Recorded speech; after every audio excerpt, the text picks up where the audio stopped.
I'll begin with the president, if you don't mind, because there have been a couple of interesting developments out of the White House over the past couple of days. Yesterday, the president himself told two colleagues of mine in an interview in Washington that he was looking right now, his words, at measures to break up the big banks. Is that something you've had a conversation with him about? Well, not directly. And I think the president's been looking at that for a long time.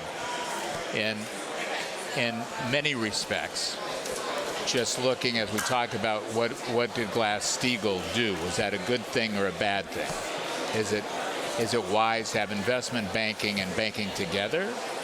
Or is it more prudent to separate the functions of conservative investment by federally insured depository and sales and marketing of securities? So I think he's seeking advice from all of his advisors, and he'll make a good decision this time. What advice would you give him?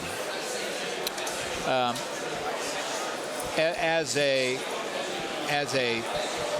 bank board of director, which I've been for the last 15 years, I'm not sure that breaking up the big banks is necessarily the answer.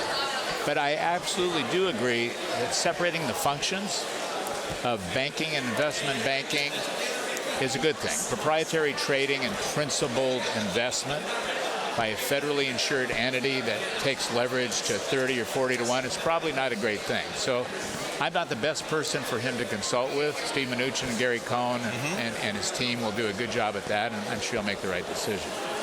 And today, as you may have seen, at the very least I'm sure you know, the president tweeted about the need for the Senate to get rid of the filibuster rule, period, not just for Supreme Court justices, but so that tax cuts can be passed with a simple majority of senators. Does that make sense to you? That rule is, you know why that rule is there. That rule is there to prevent things like the budget from becoming pure pieces of politics. It is. Look, what I can tell you is things that sometimes are interpreted in his tweets to be off the cuff are not. He's thought through what he's saying. So underneath that, the message of saying, if we have an impediment to progress, we have to attack it in one or two ways. So I think he's being provocative in getting to a resolution. Whether it's right or wrong, this consensus amongst the congressional influences is becoming more fervent.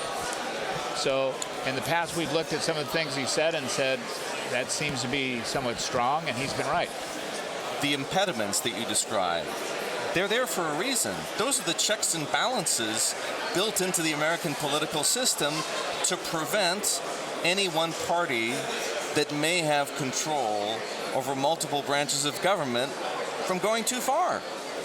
Well, I would assume, so far as I can tell, it's worked pretty well for America up until now. Well, I'm not sure that your last statement is correct.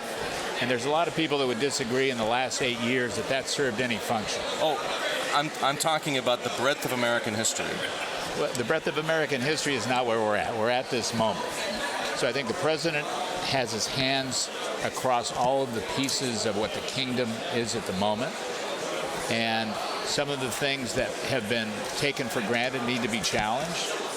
And this is one of them. And he'll elucidate the issue as we're talking about it now, and people make the right decision. But I think all those things need to be re-examined. Stalemates and consensus amongst competing factions doesn't serve anybody well.